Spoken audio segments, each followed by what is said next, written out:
Assalamualaikum warahmatullahi wabarakatuh. Innalhamdalillah nahmaduhu wa nasta'inuhu wa nastaghfiruh wa na'udzu billahi min syururi anfusina wa min sayyiati a'malina. Man yahdihillahu fala mudhillalah wa man yudlil fala hadiyalah. Asyhadu an la ilaha illallah wahdahu la syarikalah wa asyhadu anna Muhammadan abduhu wa rasuluhu la nabiyya ba'da. Salawat dan salam semoga senantiasa tercurahkan kepada Nabi Muhammad sallallahu alaihi wasallam beserta para keluarga, para sahabat dan orang-orang yang istiqomah berjalan di bawah naungan sunnah beliau hingga hari kiamat kelak.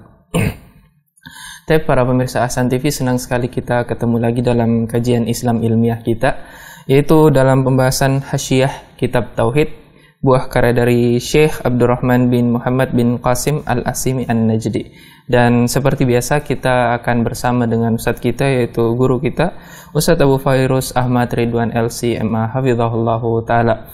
Dan pada kali ini kita akan membawakan tema masuk surga tanpa hisab. Tapi sebelum kita memulai pembahasan kita pada pagi hari ini, kembali lagi kami mengajak kepada para pemirsa Ahsan TV, bagi yang ingin berinteraktif secara langsung bisa menelpon atau menghubungi nomor 0811 900 7912, ataupun bagi para pemirsa yang ingin bertanya melalui WhatsApp atau pesan singkat bisa melayangkan pertanyaannya di nomor 0811 900 7913.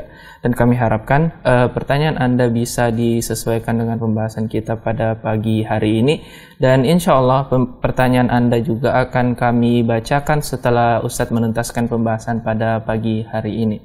Tapi tanpa memperpanjang waktu lagi, kita sapa terlebih dahulu Ustadz kita. Assalamualaikum warahmatullahi wabarakatuh, Ustadz. Waalaikumsalam warahmatullahi wabarakatuh. Bagaimana kabar Ustadz dan keluarga Ustadz? Sehat semua? Khairin walhamdulillah, Masya Allah. Khair Ustadz ya.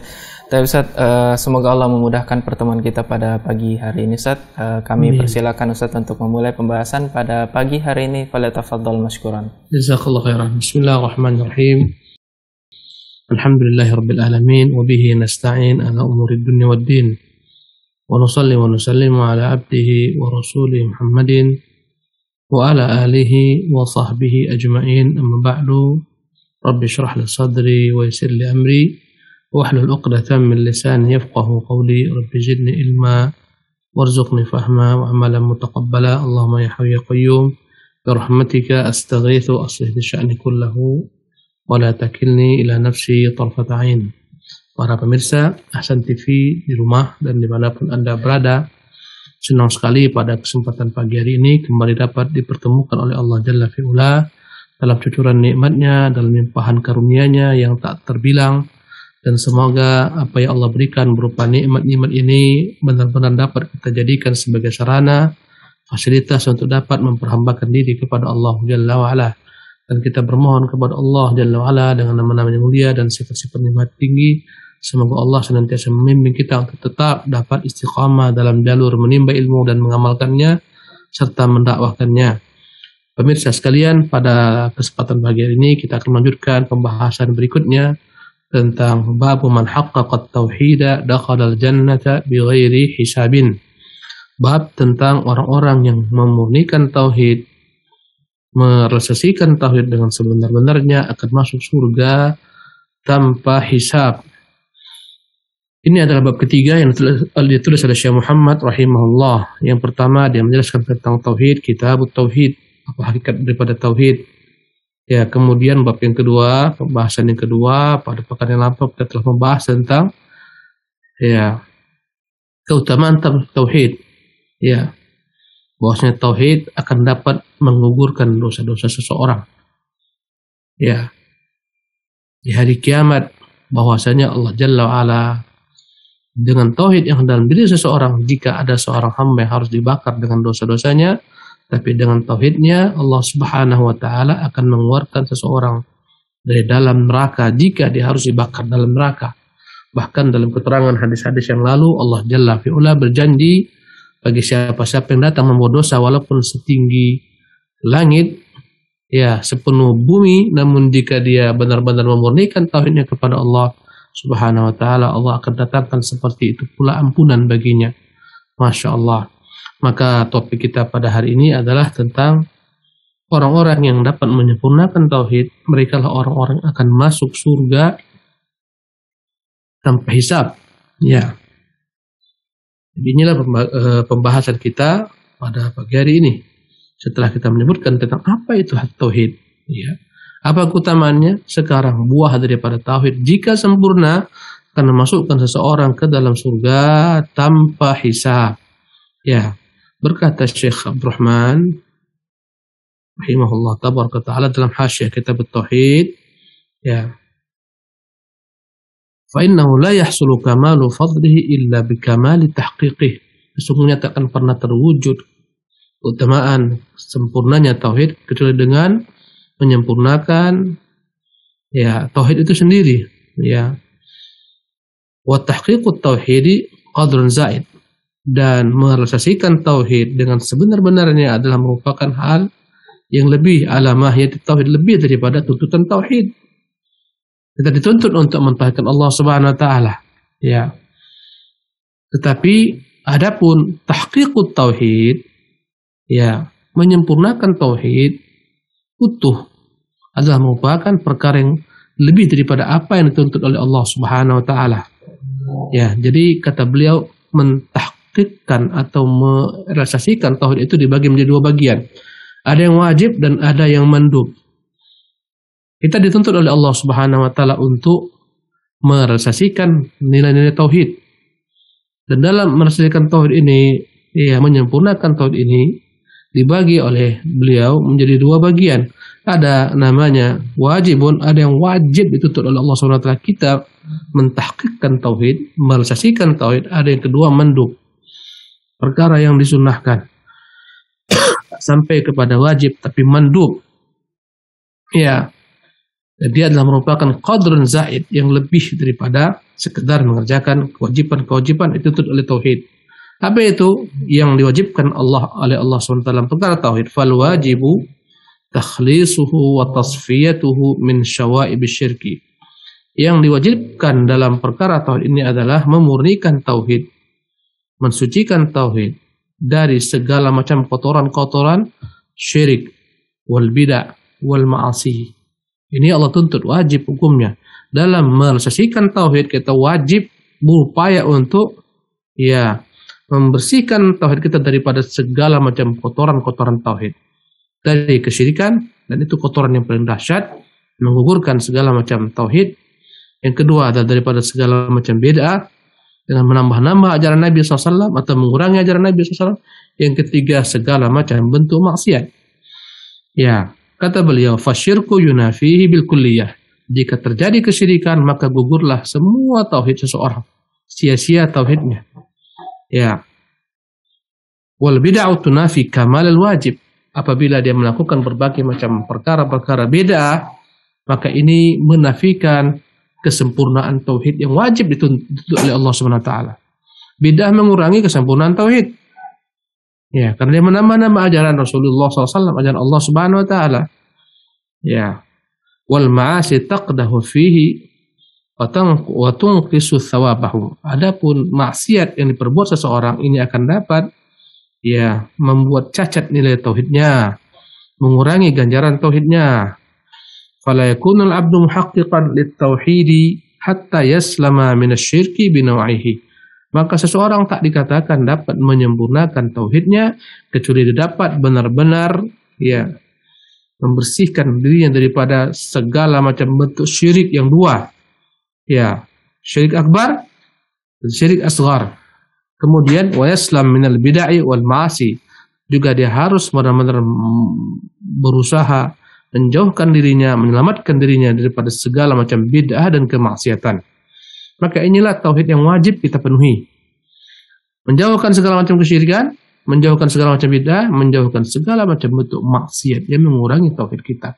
Syirik membatalkan tauhid, ya. Jika dia syirik besar, gugur semua tauhidnya. Jika syirik kecil, membatalkan amalan tersebut. Kemudian yang namanya bid'ah akan mengurangi kesempurnaan tauhid Allah tuntut, dan maksiat juga akan mengurangi ketauhidan kita kepada Allah Subhanahu wa taala. Maka jika seseorang mampu menjaga tauhidnya daripada tiga unsur, daripada kesyirikan, daripada bid'ah, daripada maksiat, maka dia dikatakan telah memurnikan tauhid. mentahqiqkan tauhid, merealisasikan tauhid yang wajib, ya, yang dituntut oleh Allah Subhanahu wa taala. Inilah perkara yang wajib. Adapun perkara yang lebih tinggi daripada itu, ya, wal mandubu, ini tak diwajibkan oleh Allah Subhanahu wa taala karena berat, makamnya lebih tinggi. Tahqiqul muqarrabin, inilah orang-orang yang dekat kepada Allah Subhanahu wa taala dari golongan para wali-walinya, para nabinya, siddiqin, syuhada dan salihin. Mereka lah orang-orang yang mampu dengan sempurna utuh mentahqiqkan tauhid, memurnikan tauhid. Apa yang mereka lakukan? Taraku ma la bihi ba'sun, meninggalkan segala sesuatu yang dia hukumnya adalah boleh. Hadaran mimma bihi ba'sun, khawatir dari perkara boleh ini akan menjurus kepada perkara yang tak boleh. Jadi mereka, ya, tingkatan yang kedua, maqam yang tinggi, maqamnya muqarrabin dalam mentahqiqkan tauhid, mereka meninggalkan perkara-perkara yang asalnya boleh, dibolehkan dalam agama, namun khawatir jika perkara ini mereka buat, lambat laun akan, ya, menjurus atau menggiring mereka kepada apa yang tak boleh. Inilah dia tauhid yang begitu tinggi, tingkatan para muqarrabin, wa haqiqatuhu wa injizabur ruhi ilallah, yang intinya adalah benar-benar ruhnya telah tertarik kepada Allah Subhanahu wa taala. Fala yakunu fi qalbihi syai'un li ghairihi, ketika dalam hati seseorang tak ada apapun tujuan selain Allah Subhanahu wa taala dalam hidupnya. Allahu Akbar. Berkata-kata, berbuat, bersikap, apapun yang dilakukan benar-benar sempurna hanya untuk Allah semata. Ya, tak ada dalam hatinya peluang untuk selain Allah Subhanahu wa taala. Fa idza hasala tahqiquhu bima dzakar faqad hasala al-tam. Jika seseorang telah dapat memurnikan tauhid sebagaimana yang kita sebutkan di atas, berarti dia berhak untuk memperoleh keamanan yang sejati di dunia maupun di akhirat, wal ihtida'ut tam, hidayah yang sejati di dunia maupun di akhirat. Masya Allah. Maka yang kita bahas pada hari ini, pada kesempatan ini adalah merupakan bentuk tauhid yang kedua, yang lebih daripada sekedar apa yang Allah SWT tuntut. Subhanallah. Ya, bukan hanya sekedar menjauhi kesyirikan, bid'ah dan maksiat, tapi lebih daripada itu, menjauhkan segala sesuatu yang hukumnya adalah mubah, boleh, khawatir akan menjurus kepada apa-apa yang tidak diinginkan oleh Allah Subhanahu wa taala.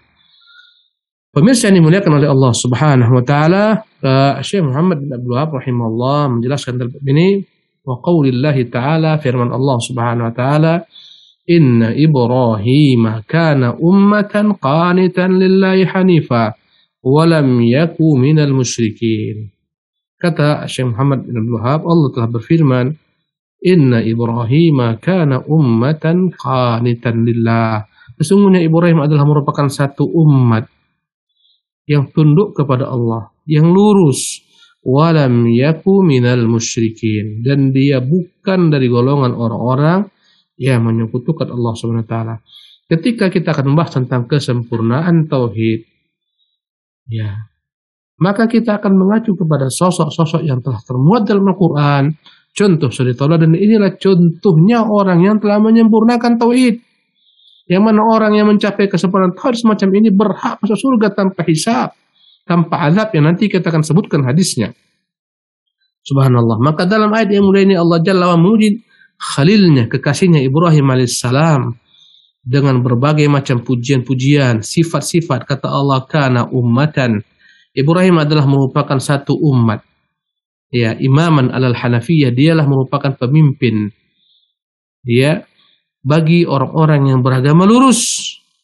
Wa qudwatan yuqtada bih, dialah merupakan panutan yang kita diperintahkan untuk mengikuti beliau. Mualliman lil khairi, dialah yang telah mengajarkan kepada manusia jalan kebaikan. Aw lamma ijtama'a fihi min sifatil kamal wal khairi wal akhlaq, lima ijtama'a fihi min sifati al kamal wal khairi wal akhlaq al hamidah ma yajtami'u fi ummatin istahaqqa ismaha. Ibrahim dianggap Allah adalah merupakan satu umat. Allahu Akbar. Jadi satu individu Ibrahim bagikan satu umat yang besar. Kenapa? Karena Ibrahim alaihissalam telah mengumpulkan dalam dirinya sifat-sifat kesempurnaan, ya, kebaikan yang secara utuh, akhlak, budi pekerti yang mulia, yang terpuji, yang merupakan sesuatu yang berkumpul pada umat. Subhanallah. Maka akan menjadilah umat tersebut menjadi umat yang terpuji. Maka Ibrahim alaihissalam karena mengumpulkan semua sifat-sifat di atas, dia dianggap Allah bagikan satu umat. Subhanallah. Karena ummatan, dia adalah merupakan satu umat. Sebagian daripada ulama-ulama menyebutkan pada masa Ibrahim alaihissalam hanya Ibrahim sendiri yang beragama tauhid. Subhanallah. Di seluruh permukaan bumi ini pada masa Ibrahim sebelum beriman kepadanya Lut, sebelum beriman kepadanya istrinya Sarah, dia hanya seorang saja di muka bumi ini yang beriman kepada Allah. Oleh karena itulah Allah menyamakan Ibrahim dengan satu umat. Kana Ibrahimu, inna Ibrahima kana ummatan. Satu umat. Allahu Akbar. Bayangkan satu bumi ini semuanya Ibrahim yang beriman. Sebelum beriman Lut, sebelum beriman istrinya Sarah. Allahu Akbar. Luar biasa keimanan Ibrahim alaihissalam. Ya, jadi arti ummah, dia bagikan satu umat karena terkumpul pada segala kebaikan yang ada pada satu umat. Akhlak yang mulia, budi pekerti yang luhur, tauhid yang tinggi. Subhanallah. Kemudian juga makna umat adalah pemimpin karena memang beliaulah pemimpin. Ya, bagi al-hunafa, orang-orang yang beragama lurus, yang mempertuhankan Allah yang satu, menyembah ilah yang satu, Ibrahimlah pemimpinnya. Subhanallah. Dan Ibrahim alaihissalam adalah merupakan abul anbiya ats-tsani. Ibrahim adalah merupakan bapak nabi yang kedua setelah Nuh alaihissalam. Ya. Karena seluruh nabi-nabi saja Ibrahim ke bawah adalah merupakan anak keturunan Ibrahim alaihissalam. Semua nabi-nabi dari golongan Bani Israel, Musa, Isa, Harun, Yahya, Zakaria, Fulan, semua nabi-nabi yang dari Bani Israel adalah merupakan keturunan daripada Ibrahim Al-Khalil. Karena Ibrahim memiliki dua putra, Ismail dan Ishak. Ishak melahirkan Yakub. Yakub adalah merupakan ayah bagi 12 asbat, 12 suku Bani Israel. Maka semua nabi-nabi Bani Israel adalah merupakan keturunan Ibrahim alaihissalam. Dari putranya Ishak, dari cucunya Yakub. Kemudian Nabi kita yang mulia Muhammad SAW adalah merupakan juga keturunan daripada Nabi Israel, dari putranya Ismail. Maka semua Nabi adalah merupakan anak cucu Ibrahim. Subhanallah, dari Ibrahim ke bawah. Ya, ini menunjukkan betapa tingginya kedudukan Nabi Ibrahim alaihissalam. Karena itulah dalam sholat kita setiap hari kita mengucapkan kata-kata Allahumma salli ala Muhammad wa ala ali Muhammad kama sallaita ala Ibrahim wa ala ali Ibrahim. Allahu Akbar. Ya. Tak pernah kita lupakan salawat kita ketika menyebutkan pujian dan doa untuk Nabi kita yang mulia sallallahu alaihi Muhammad, kita ikutkan doa untuk Ibrahim alaihissalam. Karena dia merupakan imamul hunafa, pemimpin bagi setiap orang-orang yang lurus. Subhanallah. Yahudi, Nasara, mereka semuanya dituntut Allah untuk menyembah Tuhan yang satu. Namun mereka dalam hal ini menyelisihi nabi-nabi mereka. Yahudi mengangkat Uzair sebagai putra Tuhan, dan Nasara mengangkat Isa sebagai putra Tuhan. Melencenglah mereka daripada agama Ibrahim. Subhanallah. Hanya Nabi Muhammad SAW menjadi nabi yang terakhir yang kembali meluruskan akidah manusia agar mereka menjadi pengikut Imam al-Hunafa, pengikut Ibrahim alaihissalam, benar-benar mentauhidkan Allah subhanahu wa ta'ala semata, tidak menyekutukan Allah dengan segala macam bentuk apapun jua. Pemirsa yang dimuliakan oleh Allah subhanahu wa ta'ala, ya. Maka dalam sifat-sifat yang ada pada Ibrahim ini Allah katakan tentang Ibrahim, ya, inna Ibrahim kana ummatan, satu umat. Umat diartikan pemimpin karena dia pemimpin seluruh orang-orang yang bertauhid. Dikatakan umat karena dia bagikan satu umat karena dia sendiri yang pernah beriman kepada Allah Subhanahu wa taala dalam satu rentang waktu di dunia ini. Dikatakan sebagai umat karena dia adalah merupakan pemimpin yang disuruh kita untuk mengikuti beliau alaihi salatu wassalam. Sifat yang kedua kata Allah Subhanahu wa taala, inna Ibrahim kana ummatan qanitan lillah. Ya, ay khashian muti'an. Makna qanitan adalah khusyuk, tunduk, patuh kepada Allah Subhanahu wa taala. Ya, arti qanitan al-qunut dalam bahasa Arab maknanya secara bahasa adalah ya dawamut ta'ah, selalu berbuat ketaatan. Itulah makna al-qunut. Ya, dan seorang yang sedang salat jika dia memanjangkan rukuknya, memanjangkan sujudnya, memanjangkan berdirinya, maka dikatakan dia telah melakukan qunut dalam salatnya karena panjangnya bacaan-bacaannya, rukuknya, sujudnya. Ya. Kata Allah Subhanahu wa taala memuji orang yang memanjangkan salatnya, amman huwa qanitun ana al-laili. Adakah dapat disamakan orang yang di malam hari dia berdiri lama, sajidan, sujud lama, wa qa'iman, ya, tegak lama, yahdharul akhirah, takut kepada negeri akhirat, wa yarjuna rahmat, wa yarju rahmat rabbih, yang berharap daripada Tuhannya. Sama dengan orang tak semacam itu tentunya berbeda. Jadi ini sifat yang kedua, qanitan, tunduk, khusyuk, senantiasa pada kepatuhan terhadap Allah Subhanahu wa taala. Yang ketiga, hanifa. Arti hanifan ay harifan anis syirki ila tauhid. Makna hanifan lurus, tidak condong kepada kesyirikan. Muqbilan ala Allah, menghadapkan dirinya sepenuhnya hanya kepada Allah. Mu'ridan an kulli ma siwa, berpaling daripada segala selain Allah Subhanahu wa taala. Fal hanifu huwal mustaqim. Makna hanifan, al hanif adalah al mustaqim, orang yang lurus. Ya. Dan dalam bahasa Arab hanifan ya adalah merupakan hal dalam keadaan lurus Ibrahim alaihissalam. Walam yaku minal musyrikin, dan Ibrahim bukan dari golongan orang-orang yang menyekutukan Tuhannya dengan Tuhan-Tuhan selainnya. Maka Ibrahim alaihissalam Allah puji karena Ibrahim ya faraqahum bil qalbi wal lisani wal badan, benar-benar menyelisih kaumnya dengan lisannya, ya, dengan hatinya dan dengan badannya. Subhanallah, Ibrahimlah yang memaklumkan kepada kaumnya, innani bara'un mimma ta'budun. Innani bara'un mimma ta'budun, sesungguhnya saya berlepas diri daripada kalian dan daripada apa yang kalian sembah dari selain Allah Subhanahu wa taala. Subhanallah. Dengan lisannya dia berlepas diri, dengan hatinya dia berlepas diri pada apa yang disembah kaumnya, dan dengan badannya dia memisahkan dirinya, dia berhijrah kepada Allah Subhanahu wa taala. Tatkala Ibrahim alaihissalam di kaumnya tidak bisa menyembah Allah Subhanahu wa taala, maka dia tinggalkan negerinya. Tatkala Raja Namrud tak berhasil membakar Ibrahim, Ibrahim pun meninggalkan mereka semuanya dalam rangka untuk dapat memurnikan tauhid, menyembah Allah Subhanahu wa taala. Kata Ibrahim, wa'tazilukum wa ma tad'una min dunillah. Aku meninggalkan kalian semua beserta apapun tuhan-tuhan yang akan sembah daripada selain Allah Subhanahu wa taala. Ya, wadu'u rabbi, aku hanya berdoa kepada Tuhanku. Jadi Ibrahim berhijrah dengan fisiknya, meninggalkan mereka kaumnya. Allahu Akbar. Sempurna tauhid Ibrahim. Dengan lisannya dia meninggalkan terhadap mereka, bahwasanya dia menyelisih mereka, lepas daripada mereka. Dengan hatinya, bahkan dengan badannya dia tinggalkan mereka. Allahu Akbar. Subhanallah. Jadi kata-kata Allah, falamma atazalahum, tatkala Ibrahim berpisah dengan mereka, ini menunjukkan Ibrahim alaihissalam ya benar-benar memurnikan tauhid. Subhanallah, di mana dia nekat berhijrah kepada Allah dengan badannya, dengan hatinya, dan dengan lisannya, menyatakan dia menganggap kaumnya adalah merupakan orang-orang yang berbeda dengannya, ya, memusuhi mereka karena Allah Subhanahu wa taala. Maka jelaslah makna ayat ini bersesuaian dengan apa yang diinginkan oleh Syekh Muhammad bin Abdul Wahhab rahimahullah.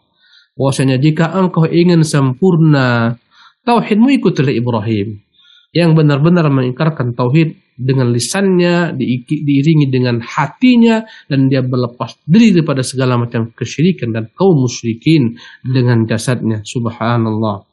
Pemirsa yang dimuliakan oleh Allah Subhanahu wa taala, ya. Kata Allah tentang Ibrahim, qad kanat lakum uswatun hasanatun fi Ibrahim walladzina ma'ah. Sungguh telah ada untuk kalian contoh suri teladan dalam diri Ibrahim dan orang-orang yang menyertainya. Ya, idz qalu liqaumin, tatkala mereka berkata kepada kaumnya, inna bura'u minkum wa mimma ta'budun. Kami berlepas diri daripada kalian apa yang kalian sembah min dunillah, dari selain Allah Subhanahu wa taala. Kafarna bikum, kami ingkari ibadah kalian. Ya, kami kafir kepada kalian, mengingkari kalian. Wa bada bainana wa bainakum al-adawah, dan telah tegak antara kami dan antara kalian permusuhan, wal baghdha, kebencian, abadan, selama-lamanya. Ini menunjukkan orang yang sempurna tadi adalah memusuhi, membenci kesyirikan dan kaum musyrikin. Tak ada dalam hatinya kecintaan kepada mereka sedikit jua pun. Subhanallah. Tak akan berkumpul dalam diri seorang mukmin kecintaan kepada ahli tauhid dan kecintaan kepada kaum musyrikin. Tidak akan mungkin berkumpul. Subhanallah. Ya. Jadi kata Allah Subhanahu wa taala, ya, ketika memuji Ibrahim alaihi salatu wassalam, ya. Inna Ibrahim kana ummatan. Ya. Berkata Syekh Muhammad rahimahullah, inna Ibrahim kana ummah, sungguh Ibrahim adalah merupakan satu umat. Kata beliau, kata Asy-Syarih Syekh Muhammad Syekh Abdurrahman bin Muhammad, li'alla yastauhishu salikut tariq min qillatis salikin. Ibrahim itu hanya sendiri saja dia. Di atas tauhid pada masanya sebelum beriman, orang-orang beriman dengannya. Ini menggambarkan kepada kita pelajaran dalam kehidupan, jangan engkau merasa sunyi ketika engkau hanya sendiri berjalan di atas tauhid. Ketika engkau melihat sekeliling orang kiri kananmu tergelincir dalam kesyirikan, yang ini meyakini dukun, datang kepada dukun, bergantung pada dukun, bergantung dengan jimat. Subhanallah, ini memuja kuburan, meminta kepada orang yang telah terkubur, yang telah meninggal. Ya, ini meyakini ada wali dapat mendatangkan manfaat, menolak mudarat, ikut serta dalam mengatur alam semesta. Segala macam bentuk kesyirikan yang kau lihat di kiri kananmu, meskipun banyak orang menerimanya, banyak orang yang mengerjakannya, banyak orang melakukannya, engkau jangan merasa sunyi ketika engkau jalan sendirian di atas nilai-nilai tauhid. Karena Ibrahim AS meskipun sendiri dianggap Allah adalah ummah. Ketika orang di atas kebenaran, maka dia dianggap satu umat. Berkata Ibnu Mas'ud, ya, tentang Ahlus Sunnah wal Jamaah. Ahlus Sunnah wal Jamaah bukan orang banyak. Tidak. Tapi berkata Ibnu Mas'ud, man wafaqal haq, yang sesuai di atas kebenaran dialah Ahlus Sunnah. Ya. Wa in kunta wahdak, walaupun engkau sendiri berjalan di atas kebenaran, engkau adalah Ahlus Sunnah. Subhanallah. Sebagian besar orang menganggap Ahlus Sunnah haruslah paham mayoritas. Bukan itu Ahlus Sunnah. Ya, mayoritas belum tentu di atas kebenaran. Walaupun Ahlus Sunnah pada masa Rasul, mereka lah yang paling banyak. Sebagaimana kita ketahui dalam rentang sejarah Islam, betapa tingginya keislaman kaum muslimin di masa-masa Rasulullah, di masa para sahabat, di masa para tabi'in, al-qurunul mufaddalah. Begitu banyaknya jumlah mereka membentangkan agama Allah, mengibarkan bendera tauhid di timur dan barat. Subhanallah, mereka menguasai jazirah, terus naik ke atas sampai ke Syam, mengusir berbagai macam bentuk kezaliman Romawi yang menghalangi manusia kepada jalan tauhid, menghabisi kekuatan Persia, sampai apa-apa yang ada di belakang negeri Persia mereka kuasai. Subhanallah. Ya. Kapan? Ini dahulu kala ketika mereka benar-benar kuat dengan nilai-nilai tauhid. Mereka lah al-jamaah pada masa itu. Subhanallah. Namun sebagaimana dikatakan Nabi SAW, semakin mendekat kiamat, semakin asing jemaah Ahlus Sunnah wal Jamaah. Semakin terasing mereka. Sebagaimana bermulanya Islam, awalnya asing, kemudian menjadi orang banyak mengikutinya, lambat laun dia akan kembali menjadi asing. Sunnah yang hakiki yang dibawa Rasulullah, nilai-nilai tauhid yang diajarkan Rasulullah, menjadi aneh di tengah umat Islam. Ketika engkau menyuruh orang, kalau berdoa, mintalah kepada Allah, engkau akan dikatakan orang, kalian adalah orang-orang yang tak menghormati para wali-wali. Bagaimana akan langsung meminta kepada Allah? Mana kedudukan para wali-wali? Bertawassullah dengan mereka, bergantunglah dengan mereka, mintalah kepada mereka, mereka lah perantara, karena Allah akan mereka sampaikan kepada Allah. Inilah dewasa ini, kita hidup di tengah-tengahnya. Setiap orang yang mengajak murnikan tauhid dituduh dengan berbagai macam tuduhan. Dituduh Wahabilah, dituduh macam-macam. Kita hanya mengajak orang, iyyaka na'budu, ya Allah, hanya kepadamu kami beribadah, hanya kepadamu kami mohon pertolongan. Akan disebutkan berbagai macam celaan, subhanallah. Akan difitnah. Tatkala kita mengharamkan ziarah yang dalamnya ada unsur-unsur bid'ah dan kesyirikan, maka mereka mengatakan kita mengharamkan ziarah. Padahal tidak pernah kita mengharamkan ziarah. Karena ziarah adalah merupakan syariat Rasulullah. Yang kita haramkan adalah ziarah yang meminta-minta kepada orang yang telah meninggal, mengambil tanah perkuburannya, menjadikannya sebagai jimat. Ini yang dipermasalahkan. Tatkala kita mewanti-wanti umat, mewarning umat, jangan sampai kalian terlampau berlebihan, berselawat kepada Nabi kalian, membuat selawat-selawat yang dalam terkandung berbagai macam unsur-unsur gulu, melebihkan Nabi SAW, berlebihan mengangkat Nabi sama dengan Allah. Kata mereka, kita mengharamkan salawat. Subhanallah, tidak demikian keadaannya. Ini menunjukkan kepada kita tentang keterasingan Islam di akhir zaman. Kata Nabi, bada al-Islamu qariban, wa sayaudu qariban kama bada, fatuba lil ghuraba. Bermula Islam itu asing, akan kembali menjadi asing sebagaimana bermula. Berbahagialah orang-orang yang asing. Maka semakin mendekat kiamat, semakin asing sunnah Rasulullah di tengah kaum muslimin. Semakin asing akidah Rasulullah di tengah-tengah kaum muslimin. Semakin asing suara orang yang menyuruh manusia kembali kepada Allah dan Rasulnya. Semakin asing. Subhanallah. Jadi kita jangan pernah merasa sunyi tatkala kita berjalan di atas kebenaran meski sendiri. Ibrahim alaihissalam tak peduli. Meskipun sendiri manusia seluruh kaumnya. Karena itu dikatakan umat. Ya, maka jangan kita merasa merendahkan diri kita, menghinakan diri kita karena melihat kita hanya sedikit yang berjalan di atas nilai-nilai tauhid diajarkan Rasulullah sallallahu alaihi wasallam. Ya. Pemirsa yang dimuliakan oleh Allah Subhanahu wa taala. Qanitan lillah. Allah memuji Ibrahim dengan kata-kata qanitan lillah, yang dia tunduk hanya kepada Allah. Murni ketakutannya hanya kepada Allah. Berkata Asy-Syarih Syekh Abdul Rahman, la lil muluki wala lil tujaril mutrafin. Ketundukannya hanya untuk Allah, bukan tunduk kepada para penguasa-penguasa, para raja-raja, kepada para pemimpin. Bukan itu. Tunduk kepada para pedagang, para tajir, para orang-orang kaya, konglomerat. Alangkah banyaknya manusia menundukkan dirinya, membungkukkan dirinya kepada orang-orang yang memiliki kekuasaan, memiliki kekayaan, sehingga kaburlah nilai tauhid. Tak tegak lagi namanya amar ma'ruf dan nahi munkar. Tak berani menyuarakan kebenaran karena mengharapkan dunia mereka. Subhanallah. Tidak Ibrahim, qanitan lillah. Ibrahim hanya tunduk kepada Allah.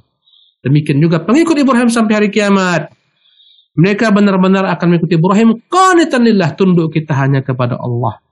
Bukan kepada makhluk, rukuk kepada makhluk, tidak. Ya.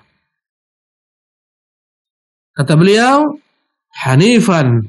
Ibrahim adalah sosok yang lurus.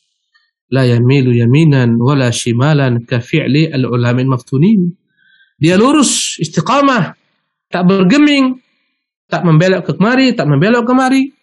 Subhanallah. Sebagaimana perbuatan sebagian ulama-ulama yang terfitnah dengan dunia, terfitnah dengan harta, tak lurus. Kepada Allah SWT dia bengkok ke kanan, bengkok ke kiri, sesuai dengan pesan orang-orang yang memesankan kepadanya. Subhanallah. Dia tak akan lurus, tapi dia akan senantiasa mengikuti apa keinginan manusia. Apa keinginan penguasa, apa keinginan konglomerat, orang kaya. Subhanallah. Hari ini dia berkata A, besok dia berkata B. Hari ini apa yang dikatakannya akidah, besok dikatakannya itu kesyirikan. Tidak istiqamah. Subhanallah. Beginilah perumpamaan orang-orang munafik dalam beragama. Karena ingin mencari pujian manusia, maka semua apa yang diperbuat manusia akan dia katakan benar meski bertentangan dengan nilai-nilai Allah Subhanahu wa taala. Inilah pencari muka kepada manusia, inilah para penjilat. Subhanallah.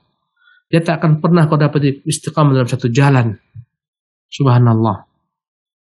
Ya, ibaratnya perumpamaan dia bagikan perumpamaan orang-orang yang mengatakan jika engkau masuk ke kandang bebek, maka engkau ikut bersuara sebagaimana bebek. Jika engkau masuk ke kandang kambing, bersuara sebagaimana kambing.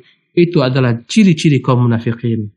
Adapun Ibrahim, qanitan lillah hanifan, lurus. Ulama-ulama yang istiqamah, mereka lah yang mengikuti Ibrahim AS, tidak ke kanan ataupun ke kiri. Ya, berkata Umar bin Khattab, istaqimu ya ma'asyaral qurra. Luruslah, istiqamahlah wahai para qurra, para qari Quran, pembaca Quran. Pahami isinya, amalkan lurus. Fa in akhadtum yaminan wa shimalan faqad dhalaltum dhalalan ba'ida. Kalau kalian tak mau mengikuti jalan Quran lurus, mengambil kanan dan kiri, kalian akan tersesat kesesatan yang nyata. Inilah ciri-ciri ulama as-su'. Tidak sebagaimana Ibrahim. Kita bermohon kepada Allah Subhanahu wa taala agar Allah membimbing kita menjadi orang-orang yang lurus dalam akidah, lurus dalam sunnah Rasulullah. Tidak akan menggok ke kiri maupun ke kanan, mengikuti apa hawa nafsu manusia, apa keinginan orang banyak, apa keinginan masyarakat. Tidak, wallahi. Subhanallah. Walam yakun minal musyrikin, dan Ibrahim bukan dari golongan orang-orang yang menyekutukan Allah Subhanahu wa taala. Berbeda dengan kebanyakan manusia yang mereka menyekutukan Allah Subhanahu wa taala. Ya, sementara mereka menganggap diri mereka bagian daripada kaum muslimin. Ramai situs-situs kesyirikan, kuburan-kuburan yang dibangun padanya kubah-kubah, bangunan-bangunan yang diberikan berbagai macam kain-kain penutup yang membuat orang datang ke sana merundukkan dirinya. Subhanallah, khusyuk ketika ke kuburan. Bahkan ada yang sujud kepada kuburan. Subhanallah. Ini adalah merupakan agama yang dianggap sebagian besar kaum muslimin pada hari ini kecuali Allah rahmati adalah merupakan agama Rasulullah. Padahal dia bukan agama Rasulullah sallallahu alaihi wasallam. Dimanapun engkau berjalan, engkau akan mengetahui ada kuburan yang diagungkan, yang dikeramatkan menjadi rujukan manusia, kembalinya manusia. Subhanallah, di sana mereka melepaskan segala macam hajat mereka, permintaan mereka, nazar mereka, keinginan mereka. Subhanallah, walaupun mereka mengklaim mereka adalah bagian daripada umat Muhammad sallallahu alaihi wasallam, padahal mereka telah mengerjakan apa yang paling dibenci Rasulullah SAW. Kata Rasulullah, inna syiraran nasi indallah yaumil qiyamah, sesungguhnya seburuk-buruk orang di sisi Allah di hari kiamat adalah orang-orang yang menjadikan kuburan-kuburan sebagai masjid-masjid. Allahu Akbar. Dan itu kita lihat. Para pemirsa yang dimuliakan oleh Allah Subhanahu wa taala. Kita lanjutkan kepada firman Allah berikutnya, wa qawlihi walladzina hum bi rabbihim la yusyrikun. Terdapat dalam surah Al-Mu'minun di mana Allah Jalla wa Ala berfirman tentang ciri-ciri orang-orang mukmin. Innal ladzina hum min khasyati rabbihim musyfiqun. Sesungguhnya mereka adalah orang yang senantiasa takut kepada Tuhan mereka.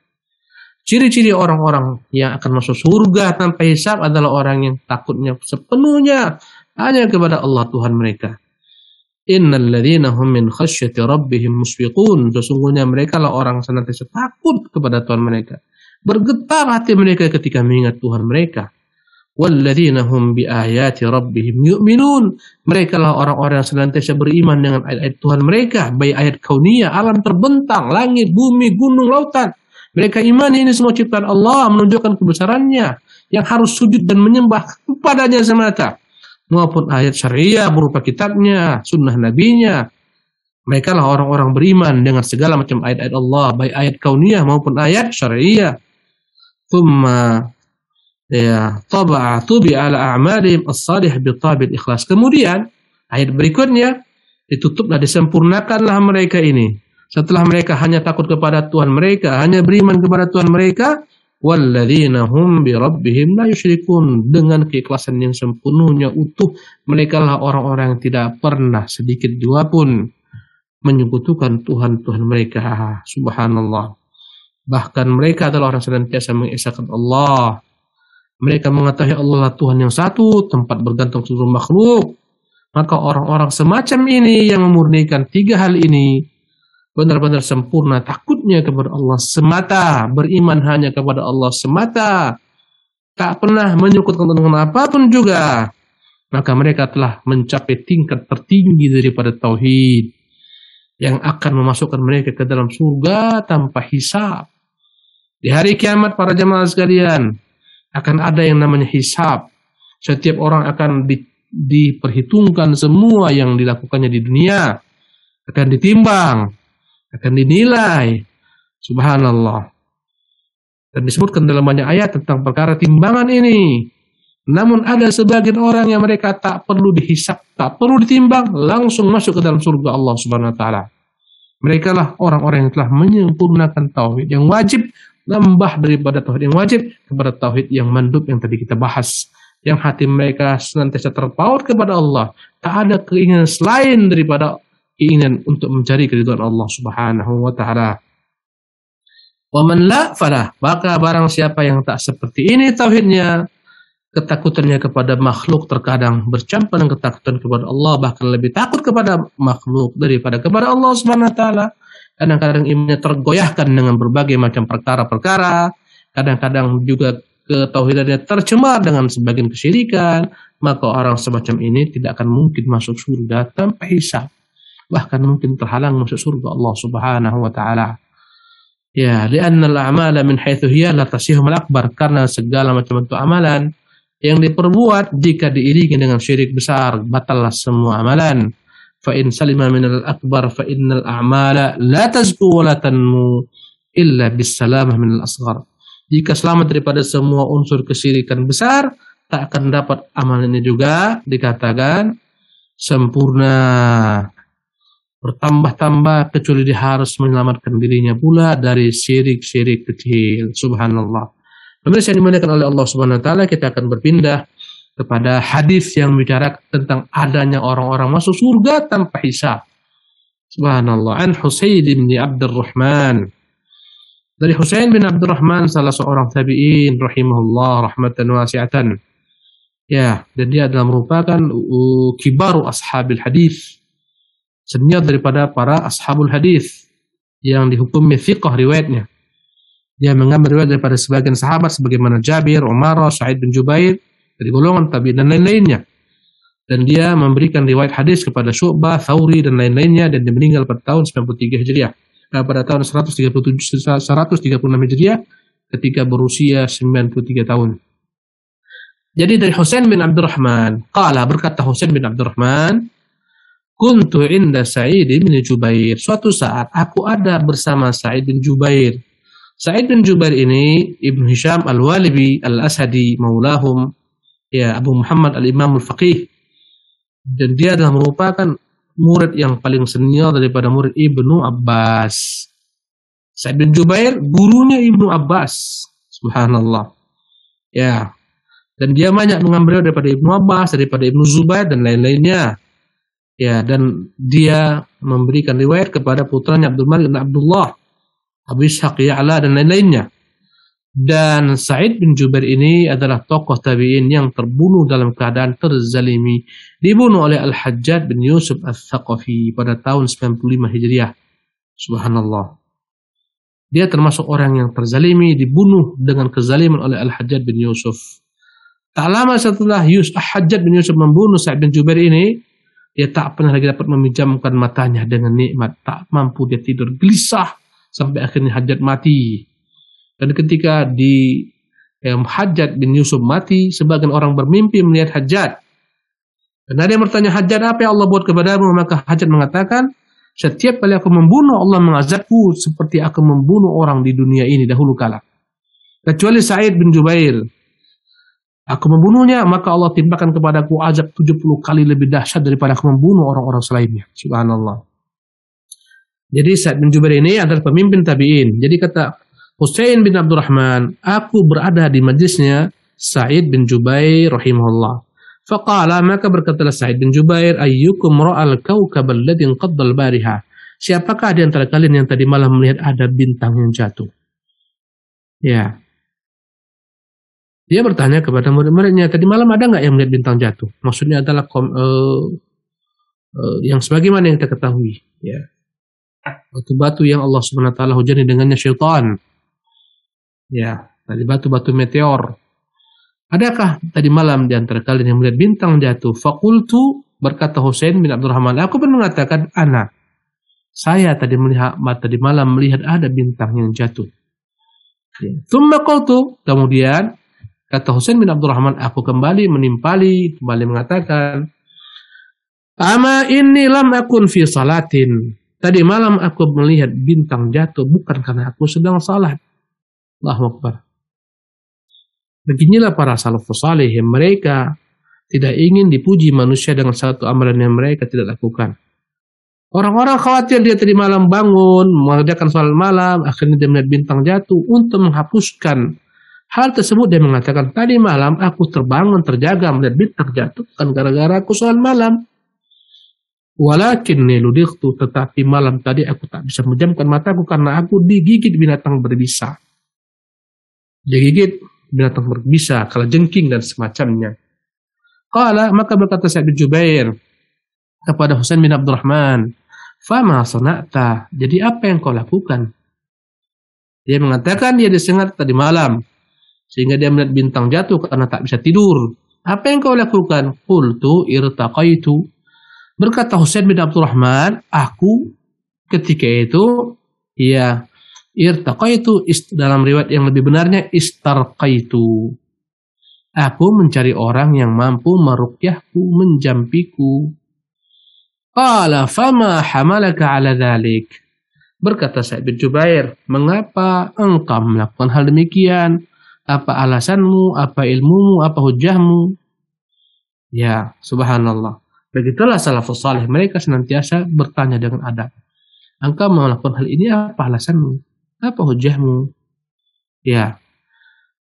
Qultu hadithun haddatsanihi Sya'biyyu. Adapun hal ini kulakukan karena aku pernah mendengar satu hadis yang telah diriwayatkan Imam Sya'bi kepadaku.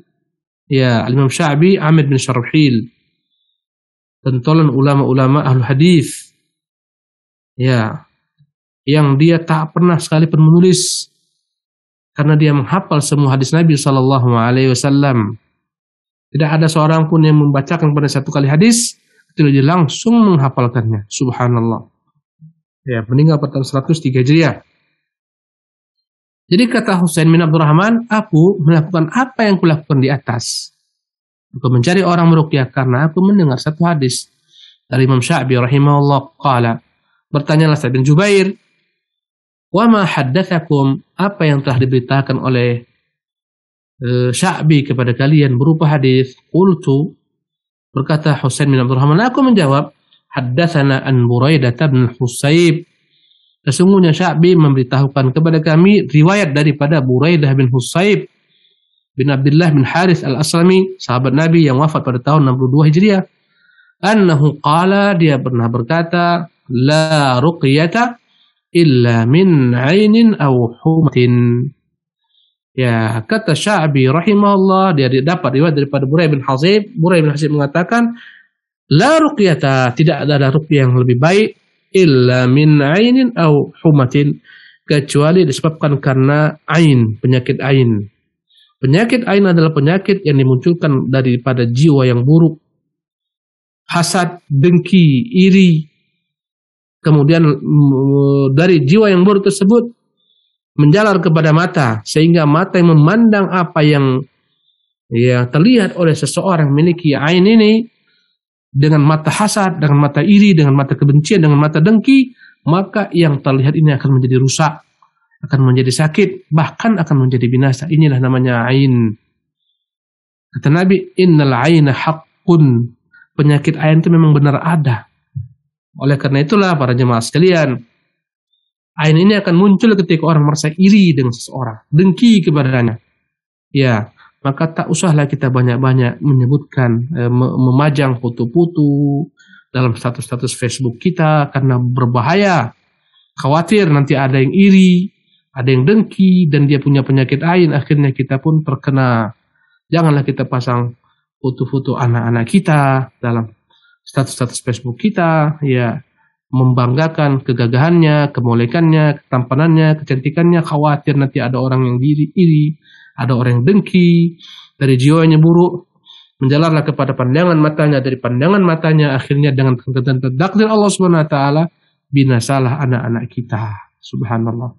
Karena itulah dikatakan Nabiullah Yaqub ketika merintahkan putranya mencari Yusuf, masuk menemui Yusuf dari berbagai macam pintu-pintu kota agar mereka tak terlihat menyolok, karena anak-anaknya semuanya adalah anak-anak yang gagah-gagah dan tampan rupawan. Kata Yaqub, la tadkhulu min babin wahidin. Jangan masuk dari satu pintu. Wadkhulu min abwabin mutafarriqah, masuk dari berbagai macam pintu-pintu, menghindari daripada penyakit ain. Jadi inilah ain. Adapun humah adalah penyakit yang disebabkan karena sengatan binatang berbisa semacam ular, kalajengking, ya, kelabang dan semacamnya. Jadi Al-Imam Husain bin Abdurrahman mencari orang untuk meruqyah dirinya, menjampi dirinya karena berdasarkan dengan apa yang didapatkannya berupa riwayat daripada Imam Sya'bi, daripada Buraidah bin Husayb, sahabat Nabi. Dia mengatakan, la ruqyata illa min ainin aw humatin. Tidaklah ada yang lebih utama ruqyah dilakukan kecuali disebabkan karena ain ataupun disengat. Qala, berkata Sa'id bin Jubair memuji Abdurrahman, memuji Husain bin Abdurrahman, qad ahsana man intaha ila ma sami'a. Sungguh baiknya orang yang melakukan sesuatu dengan sebab apa yang didengar berupa dalil dari Rasulullah sallallahu alaihi wasallam. Dia memuji Husain bin Abdurrahman karena dia beramal dengan adanya hujjah, dengan adanya dalil. Kemudian dia berkata, walakin haddatsana Ibnu Abbas. Kata Sa'id bin Jubair, namun telah memberitakan kepada kami Ibnu Abbas. Dia memberikan dalil lain. Subhanallah, yang tak diketahui oleh Husain bin Abdurrahman. Yang lebih utama daripada apa yang diamalkan oleh Husain bin Abdurrahman. Yang dilakukan oleh Husain bin Abdurrahman boleh. Tak mengapa, tak salah, tapi ada lebih baik daripada itu. Inilah dia. Ibnu Abbas memberitakan kepada kami anin Nabi sallallahu alaihi wasallam, dari Nabi sallallahu alaihi wasallam, qala, beliau bersabda, uridat alayyal umam. Kata Nabi, ditampakkan oleh Allah kepadaku umat-umat, dan kita tak tahu kapan waktunya ini. Ya, kapan, apakah ketika Mi'raj ataupun yang pada Allah alam, enggak tahu. Yang jelas Allah menampakkan kepada nabinya gambaran tentang hari kiamat yang akan datang. Fara'aitun nabiyya wa ma'ahu ar-raht. Aku lihat ada seorang nabi yang diikuti oleh ar-rahtu. Ar-rahtu dalam bahasa Arab adalah kumpulan kecil dari manusia yang jumlahnya kurang daripada 10. Inilah namanya rahtun. Ya, kulihat ada nabi hanya segelintir pengikutnya. Ya, wan nabiyya wa ma'ahu ar-rajulu wa rajulan. Kulihat juga ada seorang nabi hanya 1 sampai 2 saja pengikutnya. Allahu Akbar. Wan nabi wa laysa ma'ahu ahadun. Kulihat juga seorang nabi tak ada seorang pun pengikutnya. Ini mengajarkan kepada kita kebenaran itu tidak ada jaminan dengan diikuti oleh orang banyak. Para nabi-nabi membawa kebenaran, tapi tak semua nabi banyak pengikutnya. Ada yang hanya 10 orang kurang, ada yang hanya 1 dan 2 orang, bahkan ada seorang nabi yang tak seorang pun umat mengikutinya. Subhanallah. Jadi jangan kita mengklaim bahwasanya kebenaran itu ketika orang banyak, mayoritas orang meyakininya, tidak seperti dalam agama. Subhanallah.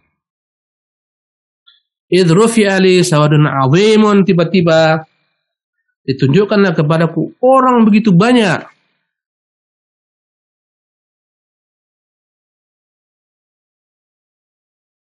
Aku mengira orang yang banyak itu mereka lah umatku. Dalam beberapa riwayat ditunjukkan kepadaku orang banyak menutupi semua pandangan mata karena jumlahnya banyak. Kukira mereka umatku, faqilali, dikatakan kepadaku, hadza Musa wa qaumu. Wahai Muhammad, ini bukan umatmu, ini adalah Musa dan kaumnya. Ini menunjukkan keutamaan kaum Musa, mereka yang paling banyak kelak di hari kiamat di surga Allah Subhanahu wa taala. Ya, dan paling banyak mengikuti nabi mereka Musa alaihissalam.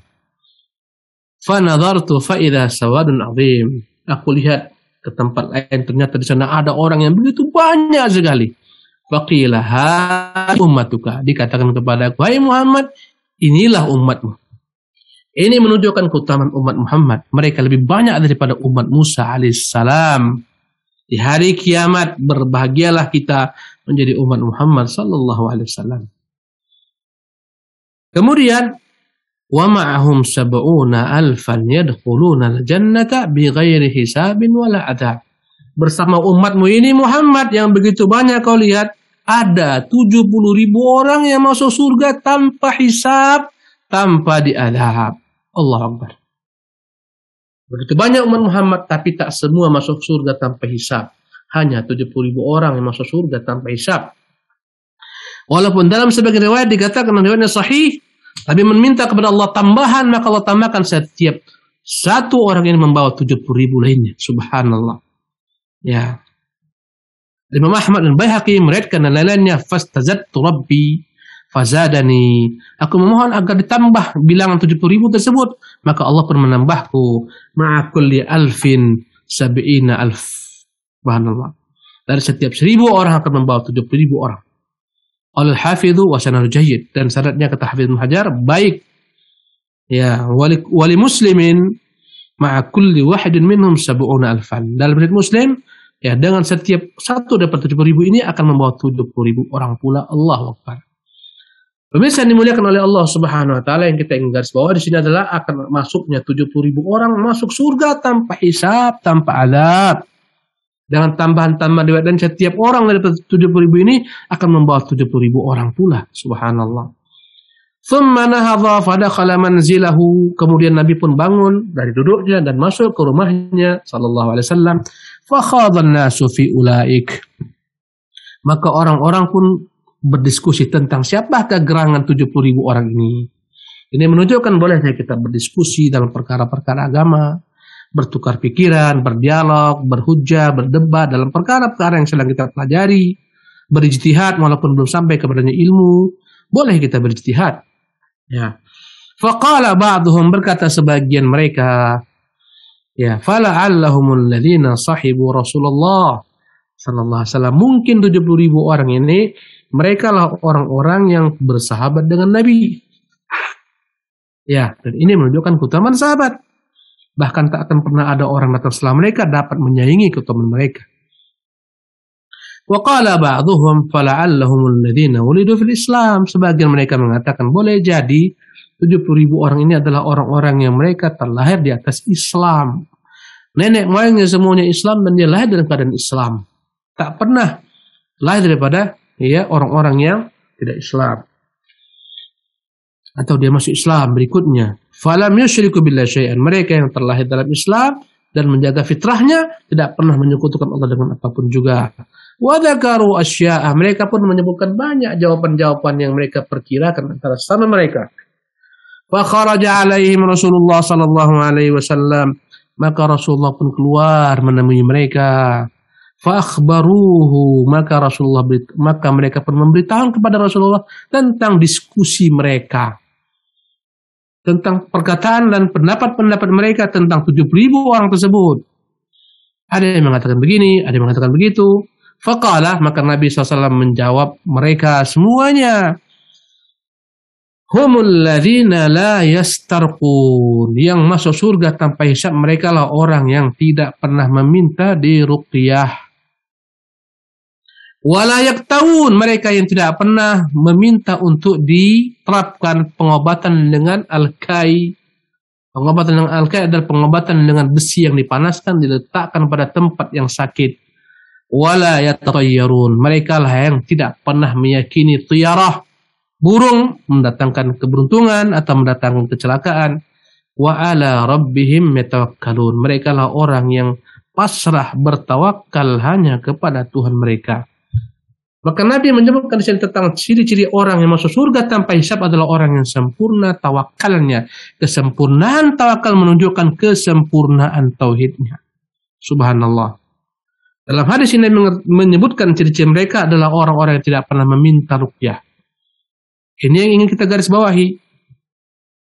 Karena Husain bin Abdurrahman meminta ruqyah. Dibolehkan? Boleh, tak mengapa. Minta diruqyah tidak mengapa, tapi tidak afdal. Karena ketika engkau meminta orang lain meruqyahmu, engkau telah berperantara dengan orang. Ya, tanpa harus menuju kepada Allah SWT langsung. Ya, engkau memanjangkan jalanmu kepada Allah. Meminta bantuan seseorang meruqyahmu atau menterapimu dengan jalan al-kai. Bolehkah menterapi dengan jalan kai? Jawabannya boleh. Nabi pernah memerintahkan seseorang ahli kai, ahli pengobatan dengan besi panas ini untuk mengobati Ubay bin Ka'ab. Ya. Dan sahabat Nabi yang lain juga pernah. Walaupun Nabi mengatakan inni la uhibbul kai, aku tak senang pengobatan al-kai ini, tapi Nabi membolehkan. Ya, ada larangan Nabi SAW, ada larangan sifatnya karaha, makruh. Tidak diharamkan. Menterapi dengan penyakit dengan jalan al-kai atau menterapi penyakit dengan meminta diruqyah tidak diharamkan, tapi tidak disenangi. Maka ciri-ciri orang yang masuk surga tanpa hisab adalah orang yang sabar dengan ujian Allah SWT berupa penyakit. Ya, kesabaran tersebut membuat dia tidak meminta kepada makhluk bantuan. Dia hanya bertawakal kepada Allah SWT. Sabar dengan penyakit yang dia derita. Ya, tidak meminta diruqyah, tidak pula meminta untuk diterapkan baginya pengobatan kai. Ini menunjukkan tingginya tingkat kesabaran mereka dan tawakalnya mereka kepada Allah SWT. Ini yang membuat mereka masuk surga tanpa hisab. Kemudian tambah lagi dalam bab akidah, mereka tidak pernah percaya dengan yang namanya tiara. Apa itu tiara? Nanti kita akan bahas insyaAllah. Secara garis besar, tiara adalah engkau meyakini burung tertentu mendatangkan manfaat atau menolak mudarat. Keyakinan sebagian masyarakat, jika datang burung gagak, jika datang burung hantu, maka akan muncul keyakinan ini akan ada yang mati. Subhanallah. Ini akan datang musibah di kampung ini. Ini keyakinan daripada kaum musyrikin. Orang yang masuk surga tanpa hisab, dia yakin semuanya tentang Allah Subhanahu wa taala. Keberuntungan, kerugian tak dikaitkan dengan hari, dengan bilangan, dengan binatang, semua kepada Allah. Sebagian orang begitu takutnya dengan hari Rabu. Sebagian orang begitu takutnya dengan malam Jumat Kliwon. Sebagian orang begitu takutnya dengan angka 13. Di sebagian negeri-negeri, bahkan di negeri kita ini, hotel-hotel milik orang kafir, kadang-kadang tak ada yang namanya hotel nomor 13. Mereka anti dengan 13. Anggap inisial. Dan sebagian daripada makhluk-makhluk, menurut keyakinan sebagian daripada agama, mendatangkan keberuntungan. Ya, jenis-jenis bunga tertentu menurut sebagian agama mendatangkan keberuntungan. Sehingga mereka harus tanam ikan-ikan tertentu mendatangkan keberuntungan, ikan lohan dan macam-macam misalnya. Ini bagian daripada tiarah.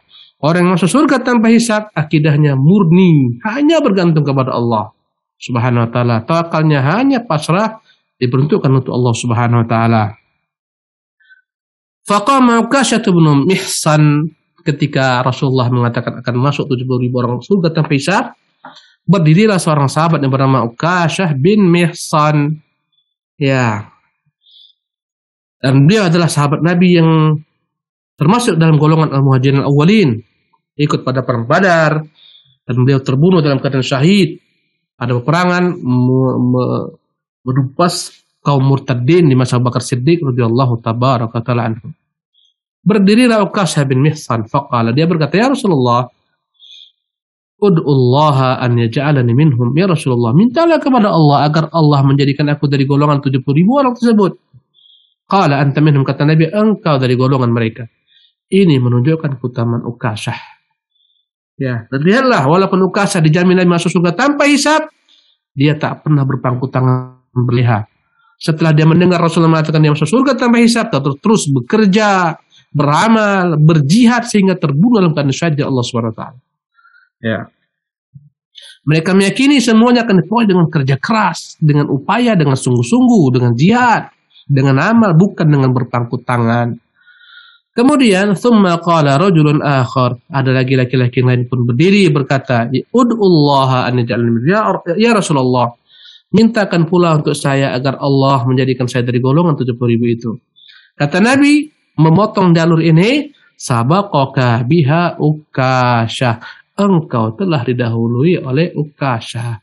Permintaanmu ini terlambat, engkau telah didahului oleh Uqasyah. Subhanallah. Mengapa Nabi mengatakan demikian? Nabi khawatir nanti setiap orang akan minta, dan terpaksa Nabi akan mengatakan engkau bukan daripada golongan 70.000 orang, akan menyakiti hatinya, akan membuat dia bersedih. Karena itulah Nabi tak mengatakan kepada orang ini engkau dari golongan mereka atau bukan dari golongan mereka. Nabi hanya mengatakan engkau didahului oleh Uqasyah. Subhanallah. Pemirsa yang dimuliakan oleh Allah Subhanahu wa taala. Jadi intinya orang yang masuk surga tanpa hisab adalah orang yang memurnikan tauhid, memasrahkan dirinya, tawakalnya hanya kepada Allah Subhanahu wa taala, dan kita bermohon kepada Allah Subhanahu wa taala semoga Allah menjadikan kita dari golongan orang-orang yang masuk surga tanpa hisab, tanpa adab. Wallahu taala alam. Wa sallallahu wasallam wa baraka ala abdihi wa rasulih Muhammad wa akhiru da'wana alhamdulillahirabbil alamin. Tafadhal akhi. Jazakumullah khairan kepada Ustadz atas ilmunya. Mudah-mudahan Allah selalu memberikan kebaikan dan kesehatan kepada Ustadz, dan mudah-mudahan apa yang sudah kita dengarkan bersama-sama bisa memberikan catatan-catatan pahala di sisi Allah Subhanahu wa taala. Para pemirsa Hasan TV, itulah tadi pembahasan kita. Pembahasan tentang Hasyiah Kitab Tauhid dengan tema masuk surga tanpa hisab.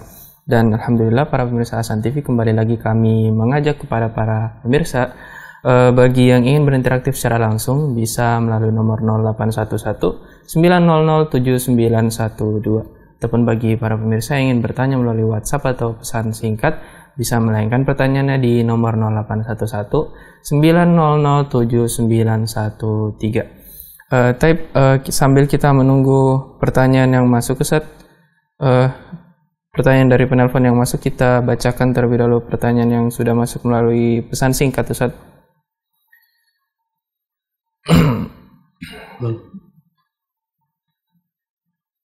Ustaz, pertanyaan pertama, Ustaz. Assalamualaikum Ustaz, bagaimana hukumnya khitan dengan menggunakan laser? Apakah ini termasuk pengobatan dengan menggunakan kai? Ustaz, jazakumullah khairan. Bismillah, alhamdulillah, wassalatu wassalamu ala hawla wala quwwata illa billah, wallahu ta'ala alam. Saya tidak bisa memastikan apakah khitan dengan laser bagian daripada terapi dengan al-kai. Yang saya pahami bahwasanya itu tak termasuk ke dalam pengobatan, karena khitan bukanlah dalam rangka pengobatan, tapi dia adalah membersihkan kulub, membersihkan bagian ujung kemaluan agar tidak menjadi kotor. Jadi saya lebih condong menyatakan bahwasanya terapi yang khitan dengan jalan laser ini tak termasuk ke dalam golongan al-kai. Wallahu tabaraka taala alam. Naam.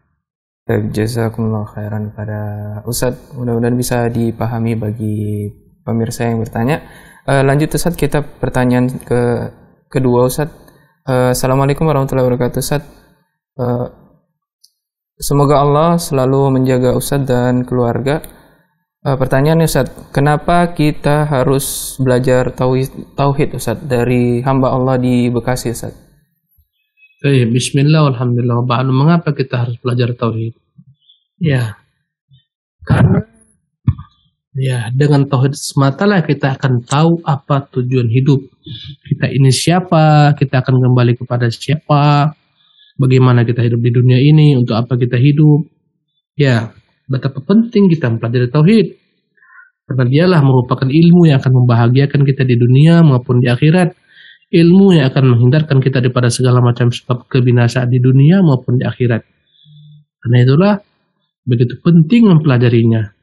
Karena dia adalah merupakan fondasi dalam agama. Dengan di atasnya lah diamalkan segala amal agama akan diterima oleh Allah SWT. Segala macam amalan yang dibangun atas fondasi yang tidak kokoh tauhidnya akan sia-sia. Orang yang terjerumus ke dalam kesyirikan, dia pergi haji, hajinya batal, tak sah. Dia berinfak, tak sah infaknya, bersedekah, tak sah. Dia berpuasa, dia sholat, semua amalan orang apapun yang mereka amalkan, jika pada diri mereka ada kesyirikan, gugur semua amalannya. Itulah bahayanya kesyirikan. Dan ini menunjukkan pentingnya kita belajar tauhid agar tidak tergelincir kepada kesyirikan. Allah Ta'ala alam. Jazakumullah khairan kepada Ustaz, mudah-mudahan bisa dipahami bagi penanya. Lanjut ke pertanyaan selanjutnya Ustaz dari pemirsa Diva. Assalamualaikum Ustaz, mau nanya bagaimana menyikapi takut mati karena merasa banyak dosa dan amal masih sedikit Ustaz. Barakallahu fikum. Bismillah, alhamdulillah. Nabi kita menyuruh kita untuk selalu ingat kematian. Kata Nabi, "Aktsiru dzikra hadhi min ladzatil maut." Selalulah kalian perbanyak mengikat pemutus segala kenikmatan, yaitu kematian.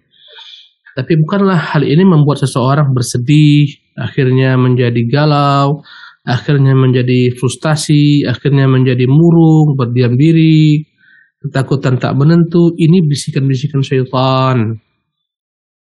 Takut kepada mati, membuat seseorang itu haruslah senantiasa bersiap-siap untuk menyambutnya, supaya Allah Subhanahu wa taala kelak mewafatkan dia atas kebaikan. Bukanlah takut kepada mati, engkau merenungi kematian, engkau takut dengan mati, akhirnya engkau bersedih yang berlebihan, engkau mengurung dirimu, engkau tidak beramal, akhirnya terganggu konsentrasi hidupmu. Salah. Para sahabat juga ingat kematian, mereka senantiasa beramal untuk menyambut kematian yang datang. Wallahu ta'ala alam. Jazakumullah khairan pada Ustaz, mudah-mudahan bisa dipahami bagi pemirsa yang bertanya. Kita lanjut ke pertanyaan selanjutnya Ustaz. Afan Ustaz, izin bertanya, bagaimana hukumnya air mineral dan madu yang telah diruqyah ayat Al-Quran 30 juz oleh salah satu pesantren yang sekarang banyak dijual di tempat Ustaz? Terima kasih atas jawabannya. Jazakumullah khairan Ustaz. Bismillah, alhamdulillah, ba'du. Para ikhwah wal akhwat fillah, pemirsa sekalian, dalam Islam dibolehkan memang kita meruqyah, menjampi-jampi air untuk pengobatan. Bisa kita bacakan air zam-zam atau air biasa, atau dibacakan pada madu, atau dibacakan pada minyak zaitun, atau habatus sauda, Fatihah, Al-Ikhlas, Al-Falaq, An-Nas, atau ayat tertentu, kemudian disapukan ke tempat yang sakit atau diminum air tersebut boleh, tak ada masalah. Ini asalnya, ini namanya ruqyah yang syar'i, menjadikan media air sebagai sarana untuk meruqyah dengan dibacakan padanya Quran atau zikir-zikir dari Nabi, ya. Allahumma rabban nas adbil ba'sa ishfi anta syafi dan selainnya. Tetapi ketika seseorang menjadikan ini sebagai tujuan-tujuan dunia, ya, untuk melakukan dagangannya, melariskan obat-obatannya dengan alasan ini sudah diruqyah, ini manjur, subhanallah, dijual dengan harga yang sekian-sekian, dan supaya laris ada bacaan telah diruqyah, ini bertentangan dengan prinsip agama. Wala tasyaru bi ayatillahi thamanan qalila. Jangan engkau membeli ayat Allah dengan harga yang murah. Ya. Maka jangan kita terpengaruh dengan hal semacam ini. Ya. Apabila engkau sakit, tak perlu engkau membeli air yang sudah diruqyah. Engkau ruqyah sendiri. Subhanallah. Hal ini akan mendatangkan berbagai macam kemudaratan. Akhirnya orang menjadikan ruqyah ini sebagai sarana untuk cari penghidupan, profesi, jual beli, padahal dalam Islam ruqyah ibadah. Tak boleh ada seorang menjadi tukang ruqyah. Tidak boleh. Membuka ruqyah, ya, pengobatan, misalnya membuka rumah ruqyah, apapun namanya, ruqyah center, ada tim peruqyah, nggak boleh. Apabila engkau melihat ada orang yang ingin kau ruqyah, tapi jangan kau buka pintunya seluas-luasnya sehingga orang ketika sakit harus didatangkan kepada si fulan, kepada si alan, tukang ruqyah. Jangan. Nabi SAW tidak pernah mengajarkan kita untuk menjadi tukang ruqyah. Setiap orang itu bisa meruqyah, jangan gantungkan dengan orang lain. Ini menciderai tauhidmu. Apabila ada orang sakit, tak perlu kau bawa kepada orang meruqyah, kau ruqyah sendiri atau kau ruqyah dirimu sendiri. Ya, apalagi dengan jalur-jalur semacam ini. Supaya laris manis, ini air telah diruqyah, ini air minum telah diruqyah. Subhanallah, ini pembodohan dalam Islam. Pembodohan dalam Islam. Tak ada contohnya dalam Islam. Subhanallah. Kadang-kadang diruqyah dengan kaset. Subhanallah. Ya. Meruqyah itu engkau bacakan, bukan kaset diperdengarkan. Engkau baca. Ya, subhanallah. Banyak perkara-perkara yang memang bercampur aduk antara yang hak dengan yang batil dalam perkara ini. Wallahu ta'ala a'lam. Nah. Taib, jazakumullah khairan kepada Ustadz yang telah memberikan jawaban-jawabannya dari pertanyaan yang sudah dilayangkan ke kita. Dan Taib, Ustadz, tak terasa kita sudah di penghujung acara. Dan sebelum kita menutup, Ustadz, mungkin ada beberapa ikhtitam dari Ustadz. Cukup, Ustadz. Taib. Taib, para pemirsa Hasan TV, demikianlah pertemuan kita pada pagi hari ini. Dan jazakumullah khairan juga kepada para pemirsa yang sudah setia menyaksikan program Hasan TV, terkhususnya pada pagi hari ini. Dan insya Allah kita akan ketemu lagi di pertemuan selanjutnya, yaitu di hari Senin pukul 7 waktu Indonesia Barat. Dan terakhir, kami selaku kru yang bertugas mohon maaf apabila ada kesalahan selama pertemuan ini berlangsung. Dan kita tutup pertemuan pada pagi hari ini dengan doa kafaratul majelis. Subhanakallahumma bihamdik asyhadu an la ilaha illa anta astaghfiruka wa atubu ilaik. Assalamualaikum warahmatullahi wabarakatuh.